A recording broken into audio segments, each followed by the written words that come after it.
जबरदस्त राहत दी supreme court ने। एक तरीके से सुप्रीम कोर्ट ने नकार दिया है कि भाई आप जो जिस तरीके से कर रहे हो वो कानूनी तरीका बिल्कुल भी नहीं है। सीधी सी बात तो ये है, वो वेंडेटा पॉलिटिक्स है। सर, जिस तरीके की हरकतें मुंबई पुलिस की तरफ से की गई थी, तो महाराष्ट्र सरकार और मुंबई पुलिस को, इन दोनों को ही सुप्रीम कोर्ट की तरफ से फटकार लगाई गई है और कोर्ट की तरफ से ये कहा गया है कि पहले आप अपने अफसरों को देखिए कि जिस तरीके से वो लिहाजे से बात करते हैं और अर्नब को धमकी कैसे दी गई। देखिए, बात ऐसी है कि जो ऑफिसर ने अर्नब के साथ बदतमीजी करी है, उसका नाम सचिन वाजे है। वो जो ऑफिसर है वो एनकाउंटर स्पेशलिस्ट था। ये क्या लॉजिक है, एक एनकाउंटर स्पेशलिस्ट को अर्नब गोस्वामी के पास ले जाने का, उनसे गिरफ्तारी कराने का, और उसने जो बदतमीजी करी है, ये बंदा तो पहले बर्खास्त कर दिया गया था, उसके बाद इसने शिवसेना ज्वाइन करी थी। इसको फिर से लेके आए हैं सचिन वाजे को, जिसने अर्नब गोस्वामी के साथ में वहाँ पर दुर्व्यवहार किया है और उसे जो है फिजिकली असॉल्ट करने की कोशिश करी है। सुप्रीम कोर्ट ने आज वो करके दिखाया जो 1975 में इंदिरा गांधी के मामले में सुप्रीम कोर्ट ने करके दिखाया था। उस वक्त जिस तरीके से माहौल खड़ा हुआ था 1975 में, और सुप्रीम कोर्ट ने देश के सामने एक नज़ीर पेश की थी और इंदिरा गांधी इलेक्शन को जो अवैध घोषित कर दिया गया था। आज फिर से अर्नब गोस्वामी के मामले में भारत की जुडिशरी ने सामने आकर के, मैंने बोला था ना आपको पिछले इंटरव्यू में कि हमें पूरा विश्वास है, भारत की जुडिशरी से हम चाहते थे कि भारत की जुडिशरी इसमें वो काम करके दिखाए। उसने फटकार भी लगाई है और साथ में ही सुप्रीम कोर्ट ने उनके रवैये को, महाराष्ट्र सरकार के रवैये को कितना गलत ठहराया। आपको पता है केस कब का है? 5 मई 2008 को ये अलीबाग पुलिस स्टेशन के अंदर FIR दर्ज करवाई गई थी। अन्वय नाइक की आत्महत्या हुई थी उस मामले में, और उसमें ये बताया गया था कि भाई इसमें सुसाइड नोट में अर्नब गोस्वामी के नाम लिखा गया है। 86 लाख रुपए जो है बॉम्बे डाइंग कंपनी के प्रोजेक्ट में अर्नब गोस्वामी पे ड्यू थे। ये ऐसा मामला बनाया गया, लेकिन ये मामला जो बंद कर दिया गया, 2 साल पुराना मामला था। लेकिन विदाउट कोर्ट की परमिशन के इस मामले को ओपन कैसे किया गया? ये इलीगल मामला है, विदाउट कोर्ट की परमिशन के। और अगर मान लो ओपन कर भी दिया तो आप सम्मन भेज सकते हैं और इंटेरोगेशन के लिए बुला सकते हैं, पुलिस थाने में बैठा सकते हैं, 2 घंटे पूछताछ कर सकते हैं, 6 घंटे पूछताछ कर सकते हैं। लेकिन ये क्या तरीका था? आप घुसे उसमें सुबह और जा कर के उसे ज़बरदस्ती, ये पता है खेल क्या है? ये सब समझे बैठे हैं। ये सारा खेल ये है कि अर्नब गोस्वामी को किसी भी तरीके से किसी मामले में फंसा करके अंदर करो, इसे टॉर्चर करो। और इसको पता है, जब प्रदीप भंडारी की इंटेरोगेशन हो रही थी थाने के अंदर, तो क्या बोला था वहाँ पे उसने कि भाई तुम्हारा ये जो बॉस है मान नहीं रहा भाई, अगर मान जाएगा तो कुछ नहीं कहेंगे हम उसको। वो तो ये कहना चाह रहे थे कि भाई छोड़ दो ये काम जो तुम कर रहे हो हमारे खिलाफ, जो सरकार के खिलाफ जो भी ये रिपोर्टिंग चल रही सुशांत के मामले में, पालघर के मामले में और दिशा सालियान के मामले में। पता लफड़ा क्या है कि एक SIT बनाई है अर्नब गोस्वामी की टीम ने। उस SIT में श्रवण सेन है जो कि डायरेक्टर हैं कंपनी के अंदर, इसके रिपब्लिक चैनल के अंदर।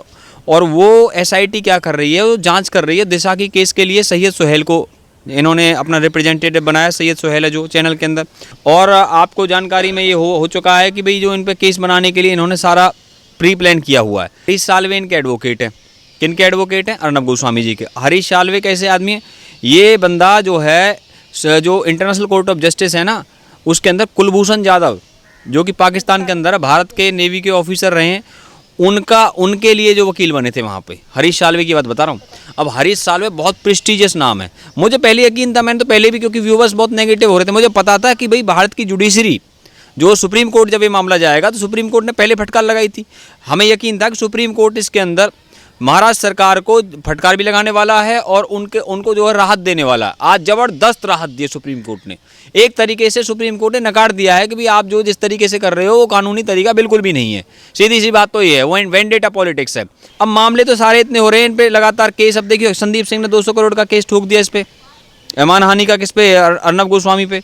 और 34 प्रोड्यूसरों ने और 4 जो उनके ऑर्गेनाइजेशंस हैं बॉलीवुड के, उन्होंने जो हाई कोर्ट के अंदर इन पे केस ठोक दिया। तो इसके पीछे का खेल क्या, मैं समझा दूँ अब तुम्हें? ये सारी जो लॉबी लग रही है ना, अब देखो अंदर की बात बताता हूँ मैं आपको। ये जो सतीश मानस शिंदे हैं, रिया चक्रवर्ती के वकील हैं, क्षितिज प्रसाद के वकील भी यही हैं। क्षितिज प्रसाद जो धर्मा प्रोडक्शन है ना करण जौहर का, इस में काम किया करते थे। और NCB ने उसको इंटेरोगेशन करी, उसने बाहर आते आरोप लगाया कि भाई NCB मेरे से ये कह रही है कि तुम करण जौहर का नाम लो, गवाह बन जाओ, ये बता करण जौहर का, इस तरह से बोल रहा था वो। लेकिन वर्बल बात थी ये। अब ये इंस्ट्रक्शन कौन दे रहा है? अब देखो सतीश मान सिंधे रिया चक्रवर्ती का वकील है, वो ही करण जौहर के जो मैनेजर रह चुके हैं कंपनी में, उस क्षितिज प्रसाद का भी वकील है। अब इन चीज़ों को समझ लेना आप।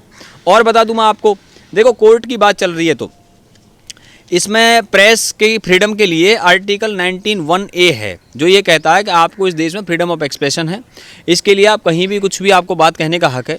और हमारे देश में फंडामेंटल राइट है अलग अलग मामलों में, उनमें जो है हमको इतना संविधान ने हमको आज़ादी दी हुई है। लेकिन और बता दूं मैं, अब मीडिया के अर्नब गोस्वामी जी के इस पक्ष में कौन सामने आ गए हैं? सुधीर चौधरी जी। सुधीर चौधरी जी खुद झेल चुके हैं इन मामलों को। उन्होंने कहा कि भाई पत्रकारिता छोड़ने का वक्त आ गया। ये एक हकीकत है। अर्नब वो Sudhir Chaudhary editor in chief हैं जी न्यूज़ के। चैनल तो सुभाष चंद्रा का है, लेकिन अब देखिए उसमें वो चैनल जो है जी वालों के तो बहुत सारे काम बॉलीवुड के अंदर हैं, जी स्टूडियोज़ भी है, जी म्यूजिक भी है। लेकिन अब जो है उसको जो है एक तरीके से उनका सब्र का बांध टूट गया और अर्नब सुधीर चौधरी जी जो पहले चुप रहे थे उन्होंने उसका कारण भी गिनवाया। हम चुप क्यों रहे? जंतर मंतर पे प्रदर्शन हुआ था, हरियाणा की हमारी खापें चल के आई थी यहाँ पे, क्योंकि सुधीर चौधरी तो देखो जाट कम्युनिटी से है और यहाँ हमारी खापें चल के आई थी और उन्होंने जो उसका समर्थन किया था। बताओ मीडिया का कौन सा ऑर्गेनाइजेशन उसके पक्ष में आया? मैं आपसे ये भी पूछना चाहता हूँ, सुधीर चौधरी पे इतनी सारी FIR करवा रखी है। केरल में FIR हो गई एक बार उनके खिलाफ, एक बंगाल में हिंदुओं के लिए पे जो अत्याचार हो रहे थे उसके लिए FIR हो गई, और महुआ मुत्रा है जो कि पार्लियामेंट के अंदर उन्होंने को भाषण दिया था, उसके मामले में सुधीर चौधरी जी ने बताया कि भाई भाषण जो है कॉपी है एक अमेरिका के एक ऑथर की, तो उस पर FIR हो गई। अब वो कह रहे भाई पत्रकारिता करना कितना मुश्किल काम हो चुका है, जब तुम पे बात पे FIR हो रही हैं, कानून का डर दिखाया जा रहा है आपको। देखिए मैं आपको एक बात कह सकता हूँ, हमारे पैरों के नीचे ज़मीन नहीं और फिर भी हमें यकीन नहीं।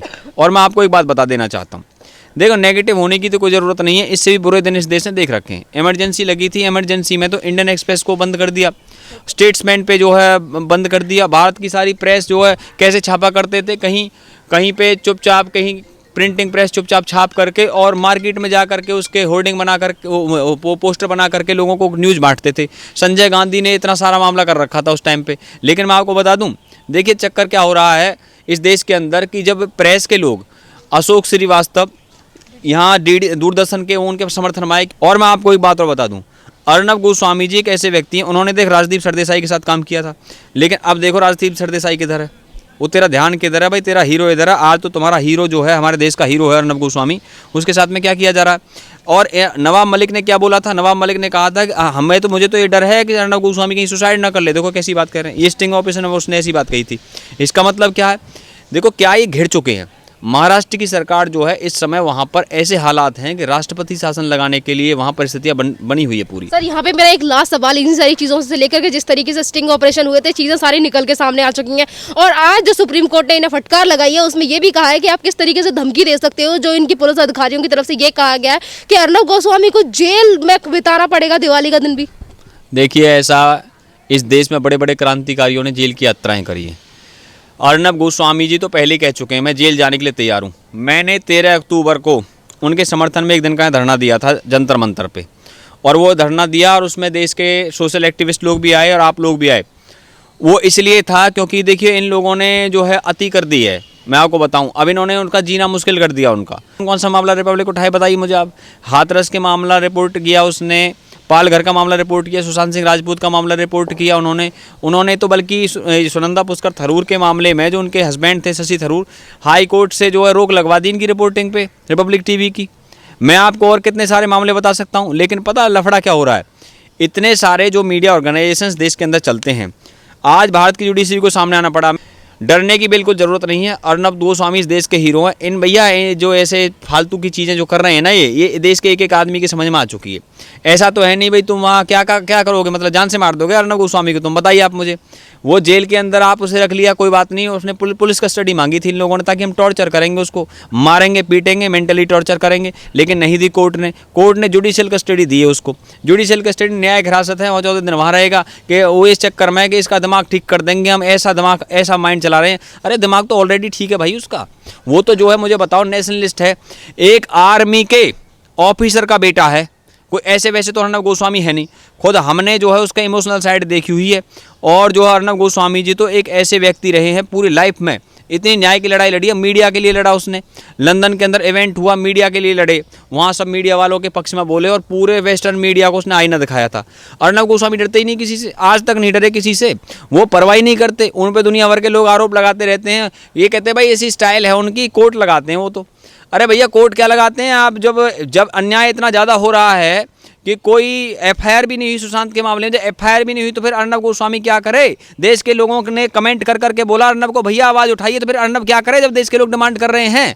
बताइए और क्या करे? वो जबरदस्ती की चीज़ है क्या इस देश में? मैं आपसे वैसे एक ही बात कहना चाहता हूँ कि सुप्रीम कोर्ट ने तो आज जजमेंट दी है ना, भारत के लोगों को ये बता दिया है कि भाई देखो संविधान से इस देश चलता है, ये देश संविधान से चलेगा। और जो है प्रेस की फ्रीडम के मामले में आज सबके चेहरे एक्सपोज हो रहे हैं। अमेरिका के इलेक्शन को दिखा रहे हैं सारे, अमेरिका के इलेक्शन को सारे चैनल दिखा रहे हैं। अमेरिका में इतनी दूर बैठे वहाँ बता रहे हैं भाई ट्रंप के साथ गलत हो गया, बाइडेन के साथ गलत हो गया। अरे भैया तुम्हारा अपना साथी मारा जा रहा है, तुम्हें उसकी तो चिंता है नहीं। जयपुर में प्रदर्शन हो रहा है, पटना में प्रदर्शन हो रहा है, बिहार के अंदर तो लोग रैलियों में खड़े हो करके अर्नब का नाम ले रहे हैं कि अर्नब गोस्वामी फौजी के बेटे, उनके पक्ष में देखो पूर्व फौजी आए कि नहीं आए, कौन जनरल जीडी बख्शी साहब आए, उनके पक्ष में कर्नल RSN सिंह आए हैं। और ये जो कर्नल RSN सिंह साहब है ये तो ऑफिसर रह चुके हैं, इंटेलिजेंस के अंदर इन्होंने काम किया है। तो अब आप देखिए कैसे कैसे लोग उनके समर्थन में आ रहे हैं।